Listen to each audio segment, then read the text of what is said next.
ونفعنا بعلومكم في الدار آمين. فهذه هي المعاني الباطنة في الصوم. فإن قلت فمن اقتصر على كف شهوة البطن والفرج وترك هذه المعاني فقد قال الفقهاء صومه صحيح. فما معناه؟ فاعلم أن فقهاء الظاهر يثبتون شروط الظاهر بأدلة هي أضعف من هذه الأدلة التي أوردناها في هذه الشروط الباطنة، لا سيما الغيبة وأمثالها. ولكن ليس إلى فقهاء الظاهر من التكليفات إلا ما يتيسر على أمم الغافلين المقبلين على الدنيا الدخول تحته. فأما علماء الآخرة فيعنون بالصحة القبول، وبالقبول الوصول إلى المقصود، ويفهمون أن المقصود من الصوم التخلق بخلق من أخلاق الله عز وجل، وهو الصمدية، والاقتداء بالملائكة في الكف عن الشهوات بحسب الإمكان، فإنه منزهون عن الشهوات. والإنسان رتبته فوق رتبة البهائم لقدرته بنور العقل على كسر شهوته، ودون رتبة الملائكة لاستيلاء الشهوات عليه وكونه مبتلا بمجاهدتها. فكلما انهمك في الشهوات انحط إلى أسفل السافلين والتحق بغمار البهائم، وكلما قمع الشهوات ارتفع إلى أعلى إليين والتحق بأفق الملائكة، والملائكة مقربون من الله عز وجل، والذي يقتدي بهم ويتشبه بأخلاقهم يقرب من الله عز وجل كقربهم. فإن الشبيه من القريب قريب، وليس القرب ثم بالمكان بل بالصفات. Kata Imam Al-Ghazali rahimahullah ta'ala dalam kitabnya Ihya Ulumuddin, dalam kitab Asrarus Shaum, rahsia puasa yang terakhir, sebelum masuk kepada fasal menceritakan tentang shaum tatawwu'. Berkata Imam Al-Ghazali, jika ditanyakan kepadaku, maka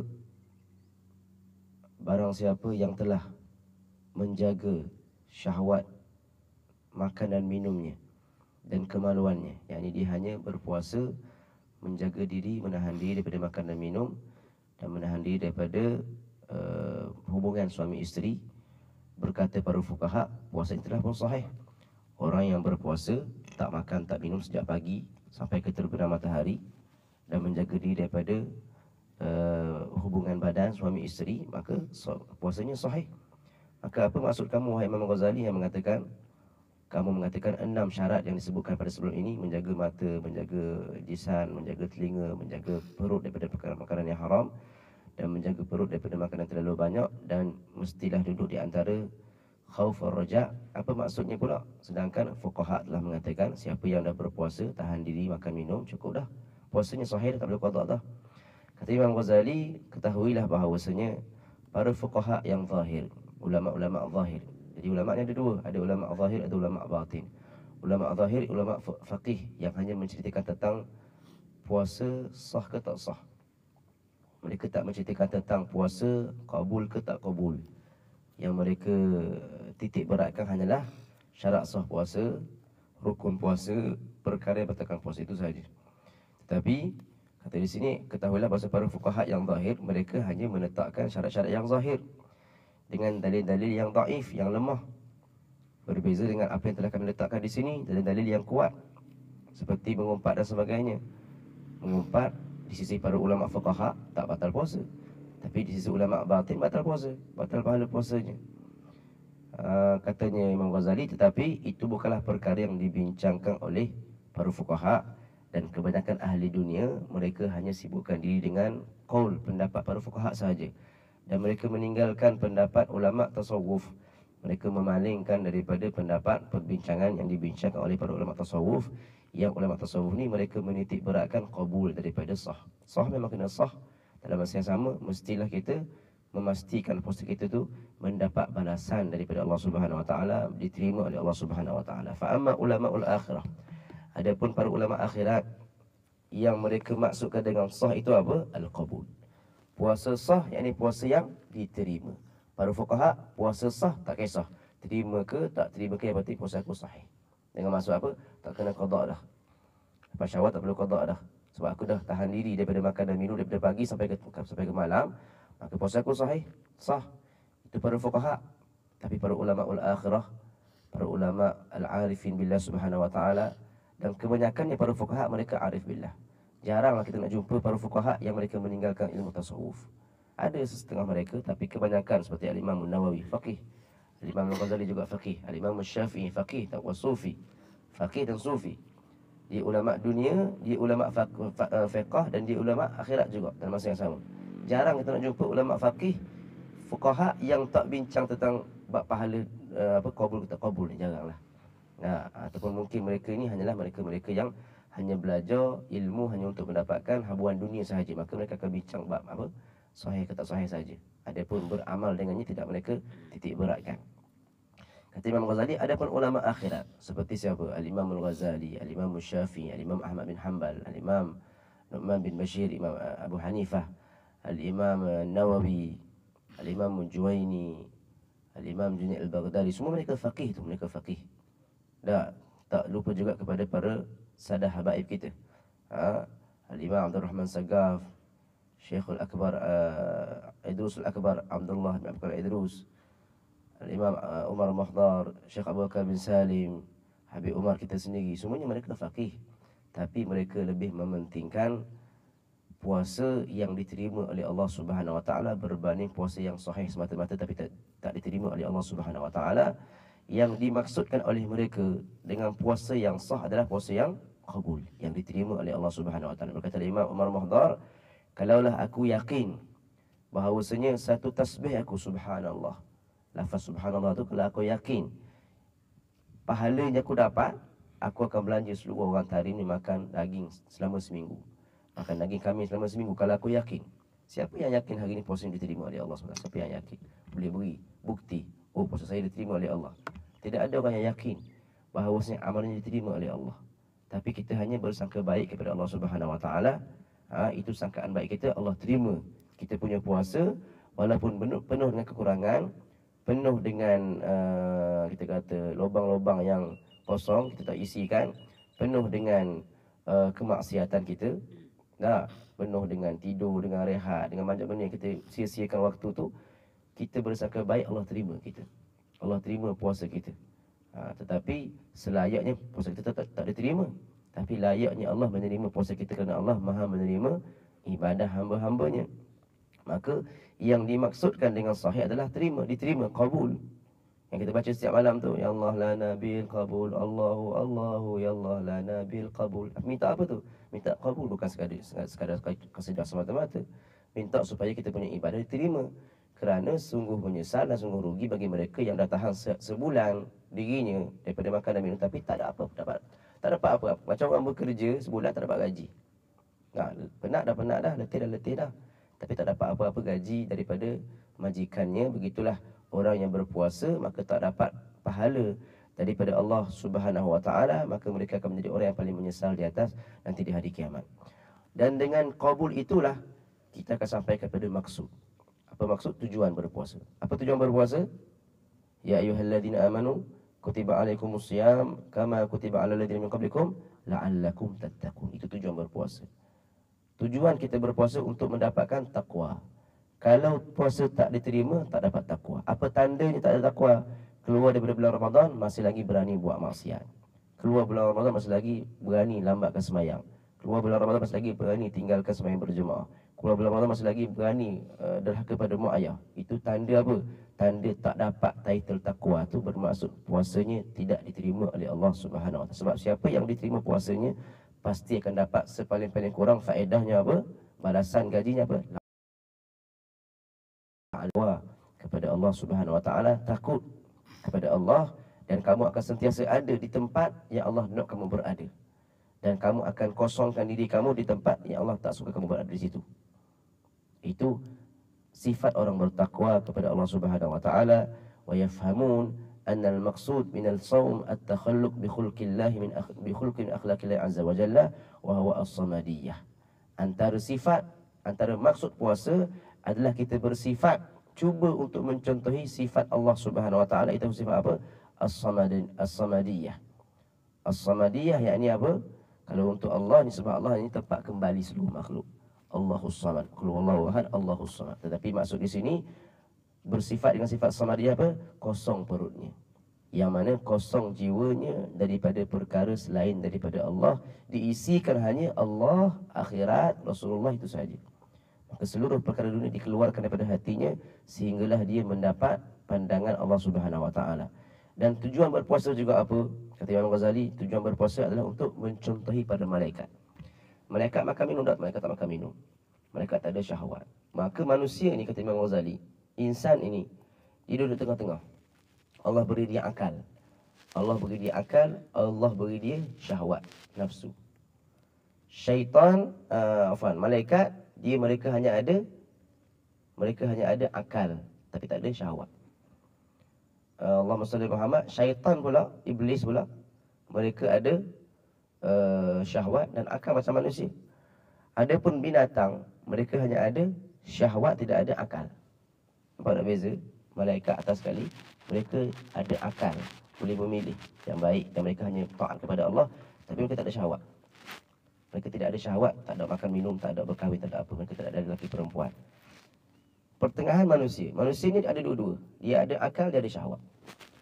Bawah daripada manusia siapa? Binatang. Kambing, kuda.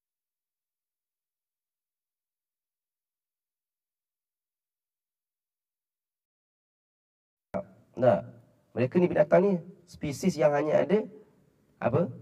Ada syahwat, tidak ada akal. Mereka makan minum, mereka kita makan? Mengawal. Makan minum, mengawal. Maka mereka ada syahwat, ada keinginan tu, tapi tak ada akal.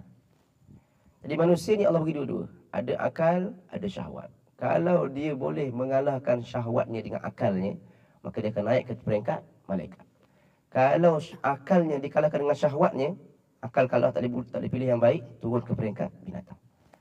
Jadi manusia ni sama ada dia jadi binatang atau jadi malaikat.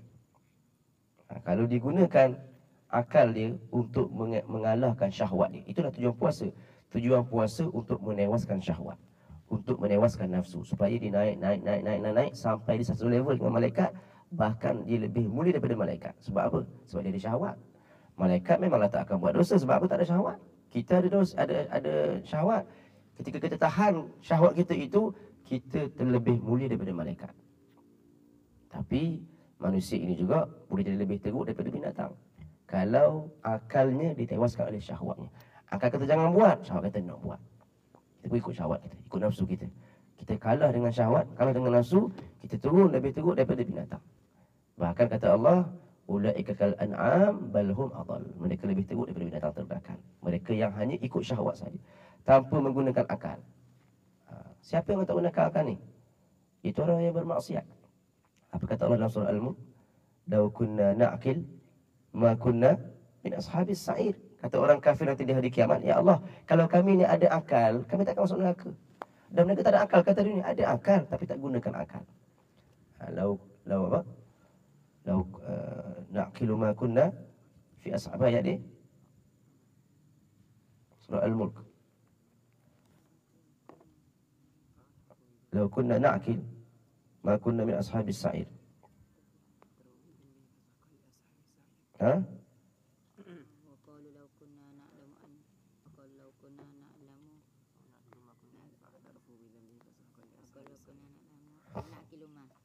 law kunna na'qilu ma kunna. Law kunna na'qil ma kunna min ashabis sa'ir. Betul baca tadi. Law kunna na', kalaulah kami dulu ada akal. Ya Allah, dah kena bakar dalam neraka ni. Ya Allah, kalaulah kami dulu ada akal, nescaya kami tak akan menjadi ahli sa'ir, ahli neraka ni. Dah kamu tu tak ada akal ke? Ada akal. Tapi sebab kamu tak gunakan akal kamu, kamu tewas dengan syahwat kamu, tewas dengan nafsu kamu, maka kamu jadi lebih teruk daripada binatang. Allah kata dalam ayat lain, ulaika kal an'am bal hum adall. Ulaika humul ghafilun. Mereka adalah orang-orang yang lalai. Tanda orang yang tewas dengan syahwat ni, mereka yang lalai. Lalai dengan pemberian Allah, lalai dengan waktu akhir malam, lalai dengan dunia, lalai dengan apa-apa macam lah, sehingga dia terlepas apa yang disediakan oleh Allah Subhanahu Wa Taala. Maka tujuan berpuasa adalah untuk mencontohi para malaikat dalam menahan syahwat dengan semampu mungkin. Kerana mereka malaikat, mereka tidak ada syahwat. Adapun manusia ini, mereka lebih baik sikit saja daripada binatang. Sebab apa? Mereka ada cahaya akal. Maka mereka boleh gunakan akal itu untuk mematahkan syahwat mereka. Maka siapa yang tak menggunakan akal dan mereka tewas dengan syahwat, maka mereka sama level dengan binatang. Binatang sama je dengan manusia yang tidak menggunakan akal. Bahkan lebih teruk manusia ini. Sebab apa? Kamu ada akal, kamu tak guna. Binatang dia ma'zur, dia dimaafkan kalau dia buat benda jahat. Sebab apa? Sebab dia tak ada akal. Binatang tak kena azab di hari kiamat. Binatang tak masuk neraka sebab apa?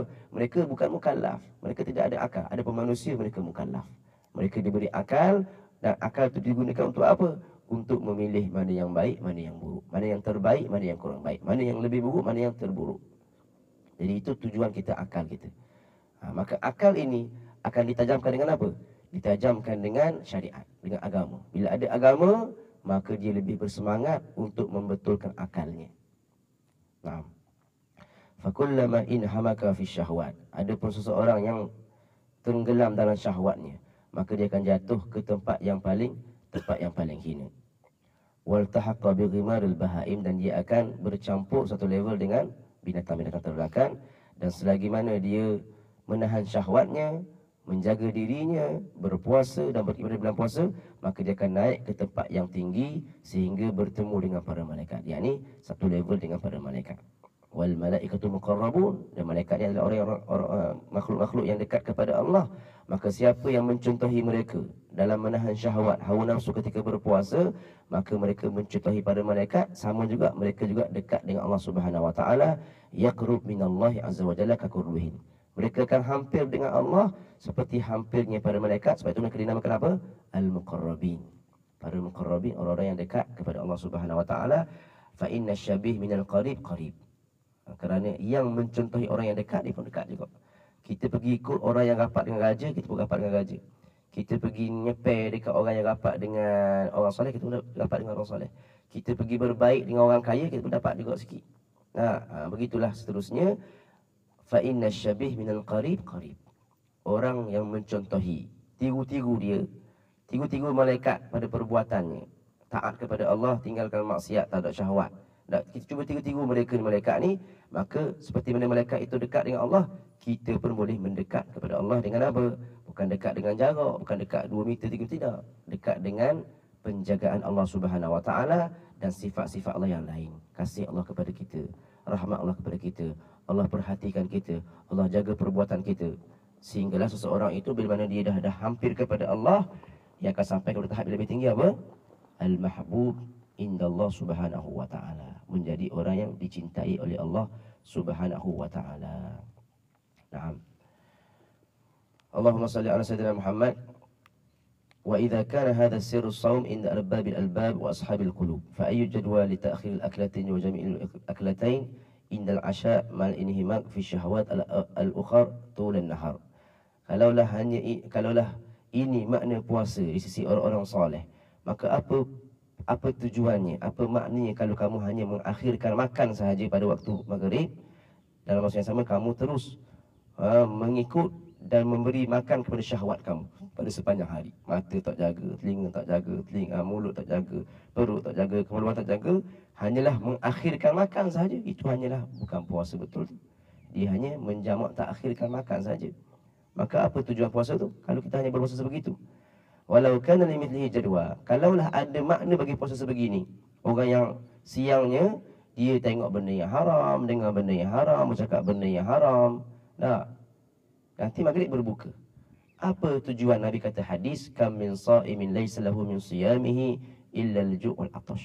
Berapa ramai orang yang berpuasa yang tidak ada untuk puasanya melainkan lapar dan dahaga. Kalau tidak ada tujuan pada hadis ni, maka sudah pasti tidak ada tujuan juga pada Nabi nak kata kita ni jaga mata, jaga telinga. Maka sebab itulah puasa orang yang tidak mengawal syahwatnya ketika siang hari sama seperti orang yang membina di atas laut. Membina rumah atas laut. Hanya rumah tu confirm akan hancur, confirm akan hanyut, confirm tidak boleh digunakan. Sebab apa? Sebab dibina di atas asas yang tak kukuh. Taib. Walihada qala Abu Darda, berkata seorang tabi'in Abu Darda, ya habadha naumul akyas wa fitruhum. Ini untuk puasa sunat contoh puasa sunat tak? Adakah alangkah baiknya tidurnya orang yang bijak dan berbukanya mereka. Orang soleh dia tak berpuasa pun pada waktu lain lah, waktu bulan-bulan yang lain, bukan bulan Ramadan. Mereka tak puasa sunat pun, tapi mereka tidur dan mereka berbuka. Tapi mereka ni berkualiti di sisi Allah SWT berbanding dengan orang yang berpuasa sunat, puasa dipanggil saumul hamqa, puasa orang yang bodoh, orang yang jahil. Dan mereka berjaga malam. Siangnya berpuasa, malamnya berjaga. Tapi rupa-rupanya tak ada pahala. Berbanding dengan orang yang bijak tadi, dia tidur malam, siang tak berpuasa pun. Tapi dia dekat dengan Allah. Apa bezanya? Sebab puasa orang yang bodoh tadi, dia tak ada kawal syahwat dia. Dia puasa, tapi tak kawal syahwat. Malamnya dia bangun malam, berkemlah, tapi tak jaga hati dia. Maka lebih baik yang tidur tadi, yang tak puasa tadi. Sebab apa? Walaupun dia tidur, walaupun dia berbuka pada benda yang halal, tapi dia tak mengumpat orang. Kita tengok benda yang haram. Malam walaupun dia tidur, tapi dia hatinya salim, sejahtera, tak benci pada orang, tak dengki pada orang. Maka ini lebih baik. Yang buat ibadah banyak tadi dalam keadaan jahil, ataupun yang alim tadi tapi tak buat ibadah banyak pun, nak buat bandingan. Nak katanya puasa orang yang alim, puasa orang yang jahil tak lebih baik daripada berbukanya orang yang alim. Orang alim kalau tak puasa pun tak apa. Sebab apa? Dia jaga syahwat dia. Tak makan banyak pun walaupun tak berbuka puasa, walaupun tak puasa. Tapi orang yang berpuasa tadi dia jahil, ketika berbuka dia faham belaka. Mana lebih bagus? Baik tak payah puasa. Kamu dapat dunia, kamu dapat akhirat. Yang tadi dunia pun tak dapat, akhirat pun tak dapat. Dunia dah kena berlapar dah, akhirat tak dapat pahala. Sebab apa? Sebab kekurangan ilmu. Ya habadha naumul aqyas wa fitruhum kaifa yaghbununa saumul hamqa wa sahrahum.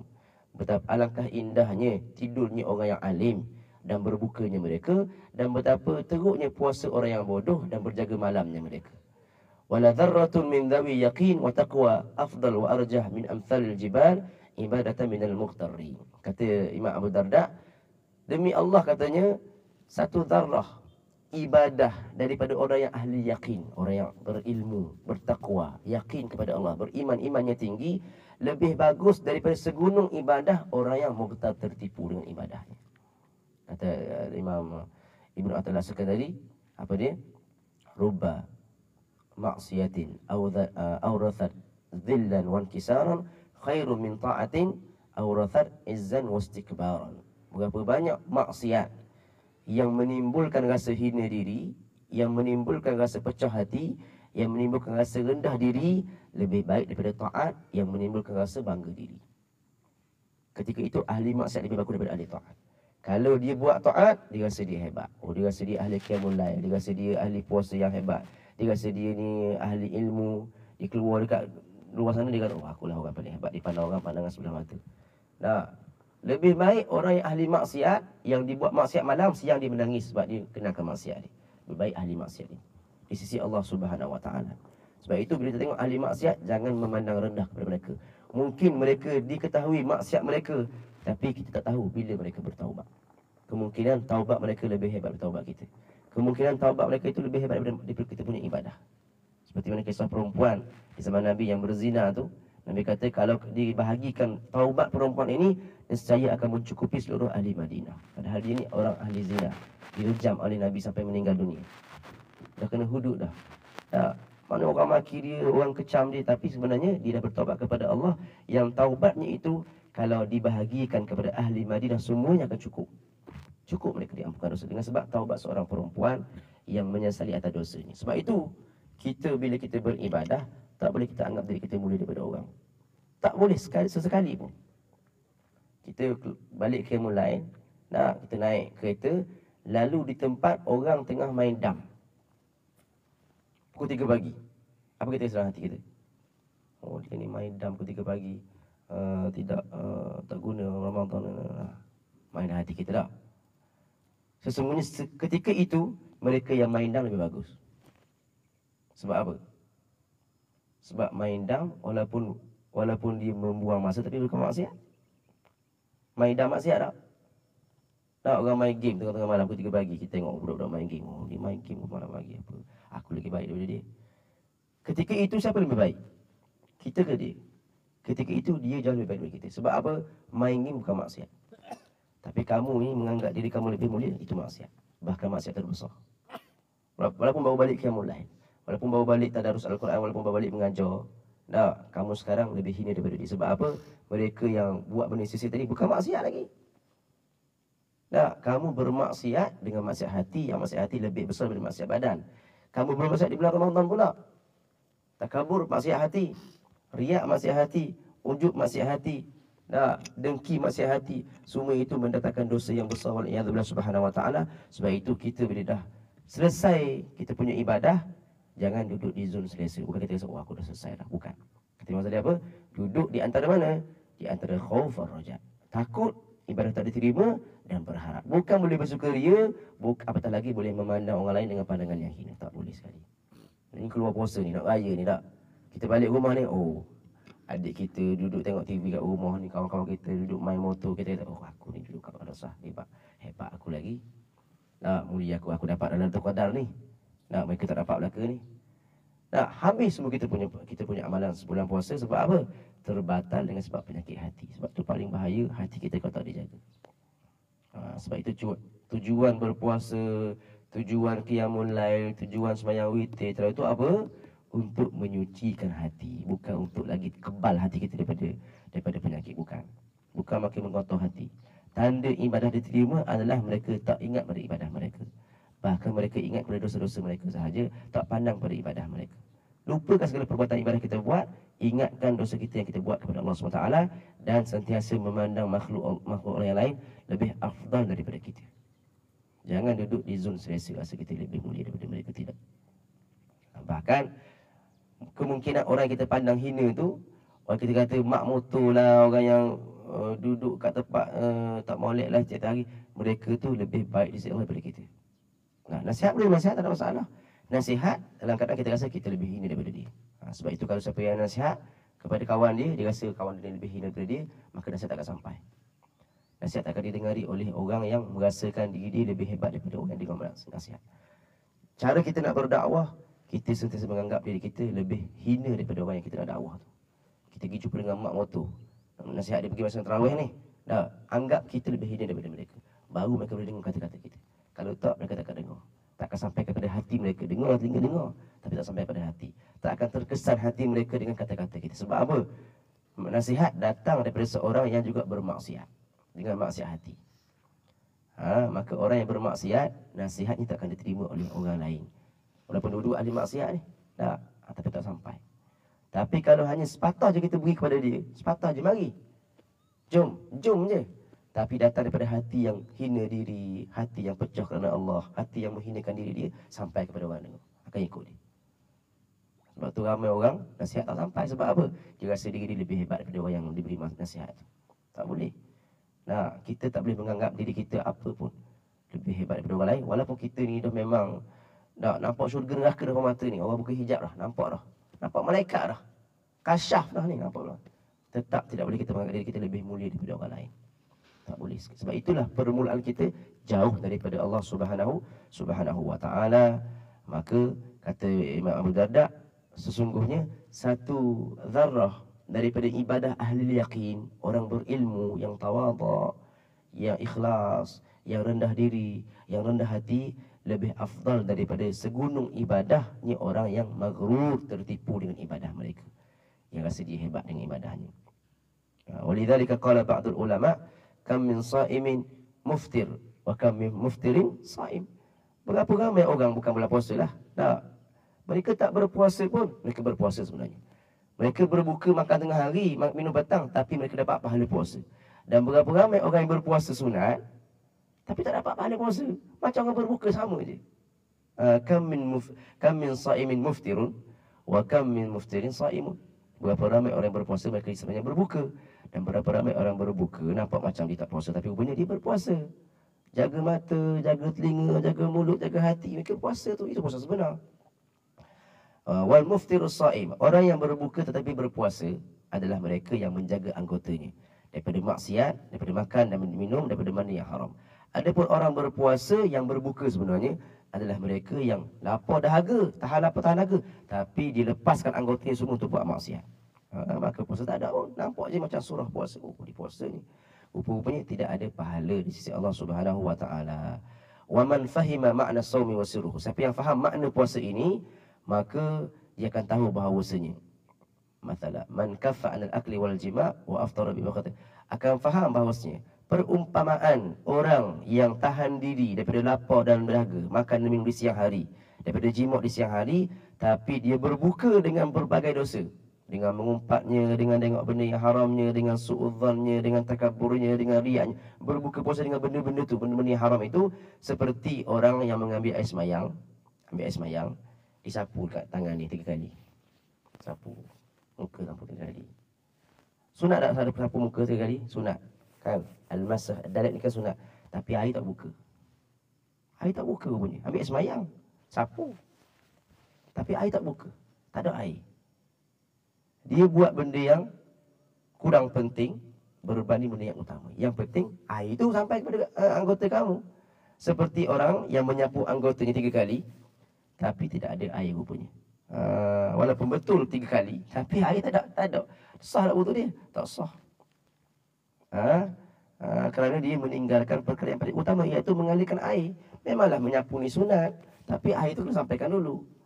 Memanglah puasa tu tahan lapar dan dahaga, tapi yang paling penting apa? Tahan mata, tahan telinga, tahan perut, tahan hati kita daripada berfikir selain Allah Ta'ala, bermaksiat hati. Maka sembahyangnya pasti ditolak. Sebab apa? Kerana kejahilannya. Begitu juga perumpamaan orang yang berbuka dengan benda-benda yang haram. Seperti orang yang basuh anggotanya. Seperti perumpamaan orang yang berbuka dengan benda yang halal. Maknanya dia tahan mata dia, dia tahan telinga dia. Tapi Allah SWT Muhammad wasama jawari, dan dia menjaga anggota daripada perkara-perkara yang haram. Seperti orang yang basuh anggota sekali je. Tak 3 kali pun, sekali je. Tapi dia buka air. Tadi wuduk tak buka air 3 kali. Sapu. Tapi tak buka air.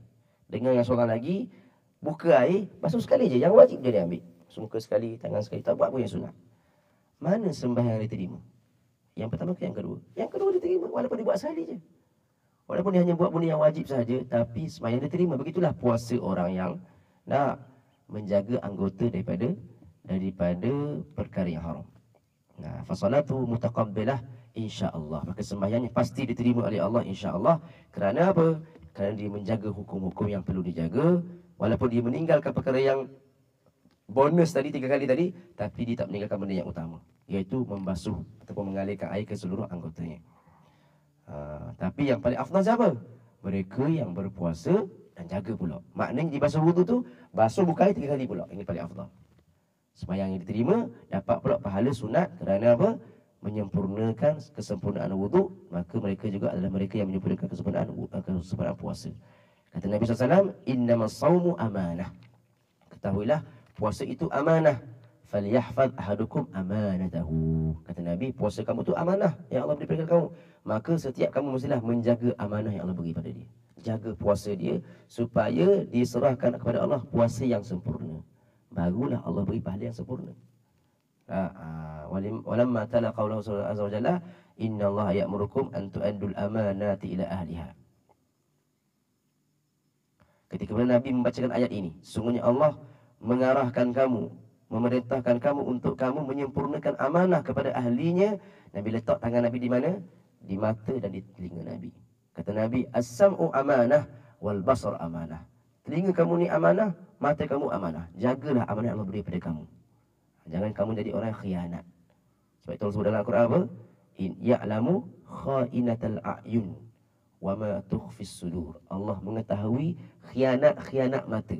Mata ni amanah. Kita khianat, tengok benda yang haram, tengok aurat perempuan, tengok manusia dengan pandangan yang hina, mencari aib orang, cari kesalahan orang. Itu kita tidak amanah dengan mata kita. Sebab kita menggunakan mata kita pada perkara yang salah. Kata Nabi, itu amanah. Walaula annahu min amanatis shaum lama qala Rasulullah sallallahu alaihi wasallam falyakul inni shaim. Maka bila kita tahu itu amanah, orang maki kita, orang hina kita, kata-kata ini aku berpuasa, jangan balas. Sebab apa? Amanah puasa ni aku nak jaga supaya tidak kurang pahalanya.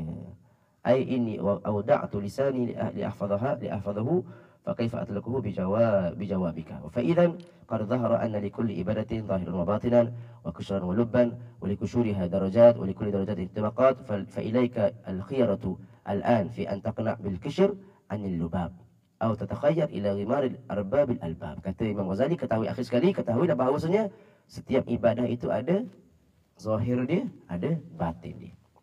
Ada kulit dia, ada isinya. Setiap ibadah, semayang ke, puasa ke, mengaji Al-Quran ke, qiyamul lail ke, hudur majlis ilmu ke, ada dia punya kulit, ada dia punya isi. Dan isi kulit dia tu ada lapis-lapis pula. Lapis-lapis. Maknanya susah nak sampai pada isi tu, bukan senang. Nak dapat rasa isi durian tu bukan senang. Nak kena kupas kulitnya bukan senang. Tebal isi dia. Begitulah ibadah kita ni, nak dapat yang look isi itu bukan mudah.